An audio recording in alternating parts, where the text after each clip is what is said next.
Hilchos Tefilin, perek gimel, halacha vav, tefila shel yad, kosvam ba'arba dafin, be'or echad. So the hand tefillin, you write them on four paragraphs on one skin, one leather. Aruch Kesef Torah, similar to how you write a Sefer Torah in one scroll, how it's all wrapped together. Al Siduran B'Torah Kagon Zeh, and in the order of they're written in Torah like this.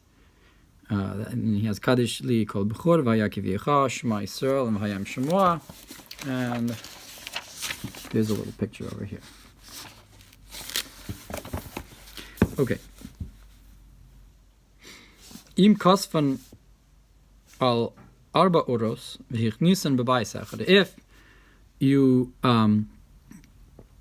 If you write them on four leathers and you put them in one house, Yatza, so you're a Yotze. Ve'einu tzarich l'davkam, and you don't even need to attach them together.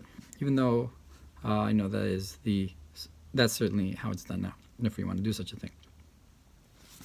Kesef Mishna, Vav, Tefila shel yad v'chulu. Sham, I guess in Menachos, Tanu Rabbanan, our sages learned, Ketzad Kosvin Tefila shel yad. How do you write the hand tefillin? Kosval or echad, you write it on one skin. Umanicha b'bayis echad, and you place it in one compartment, in one house. Or in the leather. V'im kasvan al dalid oros, and if you place them on dalid parchments, v'nichan b'bayis echad, and place them in one house. Yatzal sir your yod say. V'tzarich l'davik, and you need to attach them. Divir Rabbi Yehuda, that's the opinion of Rabbi Yehuda. Rabbi Yossi Omer Einut Tzarich, and Rabbi Yossi's opinion is that you do not need to. And Ve'asikna Hasam Dehadar Bei Rabbi Yossi, or Dehadar Bei Rabbi Yehuda. And it has to be Rabbi Yehuda, because we conclude there that Rabbi Yehuda went back on his opinion and held like Rabbi Yossi that you do not need to attach them together. And that's how the Rambam paskins. Halacha Zayin. Kishu gole la parshios, ben shel rosh, ben shel yad. When you roll the parshas to place them in the compartment, whether it's the head tefillin, whether it's the hand tefillin, golalusan misofan litchilasan, you roll them from the end towards the beginning. Until you find tiftach parsha, that when you open the parsha, tikra kol parsha mitchilasav ad sofa, you'll read each parsha from beginning to end, because you rolled it from the end. So when you open it, you're going to open it starting from the beginning. Right. So you rolled it from the end of it. Okay. Kesef Mishna Zayin Kishu Gol the Parshas V'Chulu Kfar Nisbor. This has already been explained. You brought this earlier. Ches Ukeshemachnis in Esa Parshios Bebatim Shelhem, and when you place these parshios in their compartments, Kurchin Osan B'Matlis, we wrap them in a matlis, a cloth, or a matlis could be a cloth, I guess, I don't know.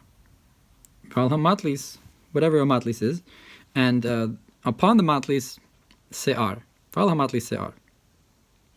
Ve'achar kach machnisin osam bebatein. And then, after we put the matlis and the se'ar, then we put them in their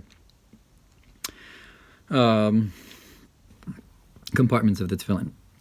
Ve'se'ar ze'tzarech lios se'ar behema, and this hair has to be the hair of an animal, or shel chaya tahora, or a wild animal that's tahor, that's kosher. But it doesn't have to be a kosher animal. It could even be from a dead one, or from one that was shechted but found to be treif.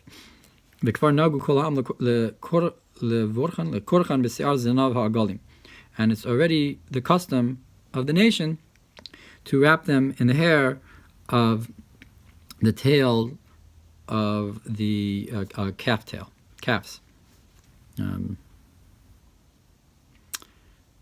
the Rambam says, in the Kesef Mishna, the Kesef Mishna says,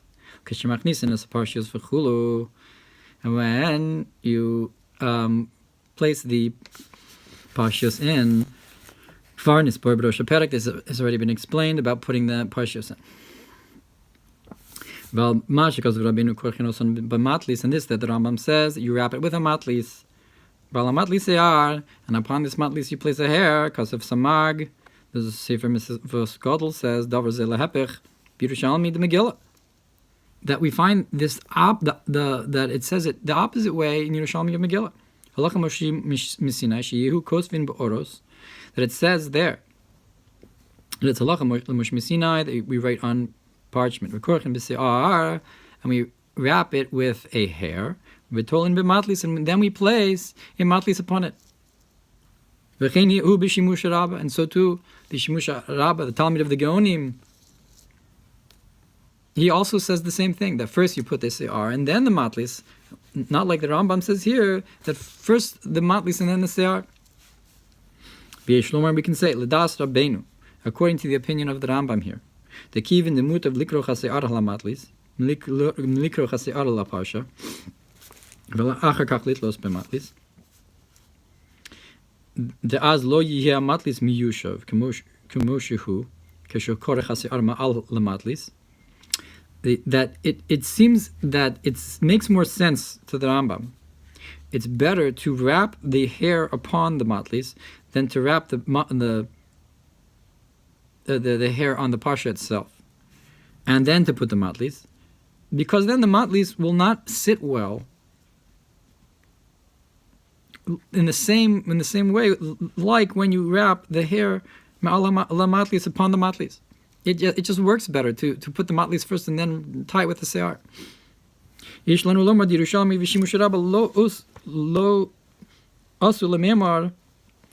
could say that the Yerushalmi and Shimush Rabba didn't come to say only that you have to have both these things. You have to have the hair. You have to have the matlis. But not to say that it has to be in a certain order. They came because of samak, and that's the same thing that Sefer Mitzvahs Cotton writes. The Orchos Chaim, that goes Maimon, the Ein Kpeda ala Seder, that we do not care about the order. And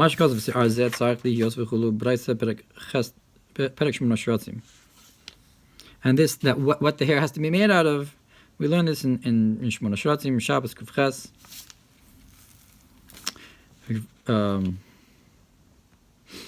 That it has to be kosher hair, I guess. And what the minhag is to use a calf hair from its tail. But this is brought in Shimush Rabba. Why an egel? In order so that you remember the sin of the calf and you won't sin. And this that it says to use the hair of the tail, because it's long, and it's easier to tie it than the hair you'll find on the body. Okay, in the Rambam, halacha tes. When you tie the tefilin in tofrin el begidin shel behema or shel chaya tehora, we only tie them with the sinews of an animal or a wild animal. That's kosher. That's tahor. And even from the dead or the treif. Look, it doesn't have to be a kosher shechted animal. Look, what do we do? We take the sinews that are in the heel of the animal, or the kosher animal or wild animal, like the deer, vehem levanim, and these are white. And if they are hard, we soften them with a stone, kiyotz ben and the like, to the point where they become like flax. You can use to like you would use for a garment, something softer. V'tovenu son, and you weave it. V'shozrinu son, and you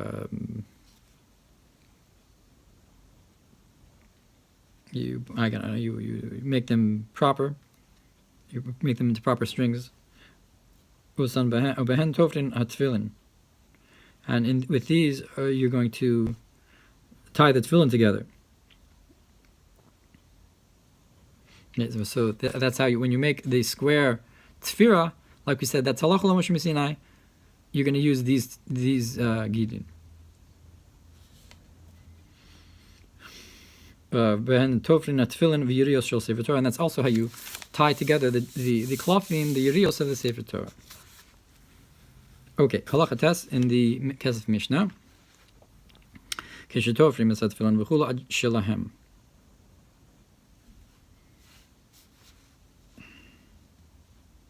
I guess he leads into halacha yud. Yud, keshet tofrin hatfilin. When you tie these tefillin, tofrin usan b'ribua, you have to tie them in a square. Halacha ravachas, and the well-known halacha is shehiyu b'chol tzad shalosh tiros. That each side of the tefillin should have 3 holes that you're sewing with. Ad shehiyu akol shtei mesrei tefillos, to the point where you have 12 holes that you sew through. Ben shel yad, ben shel rosh, whether it's the head tefillin, whether it's the hand tefillin or the head tefillin. V'masad tefillos eser or arba asrei, and if you make 10 or 14 holes and sew them through, so you're allowed, you can do that, even though that's not the pashut way to do it. And each one of these tfiros, it should go through both sides. Each one of these 12. Okay. Kesef Mishna keshetofrin matfilin v'chulu, when you tie the tefillin. Kfar nisbar b'rosh perek. We've already explained this about tying the tefillin like this. Halacha l'Moshe Sinai in the beginning of this perek. And this that he says that you can do 10 or 14. That's actually also found in the Shimush Rabbah.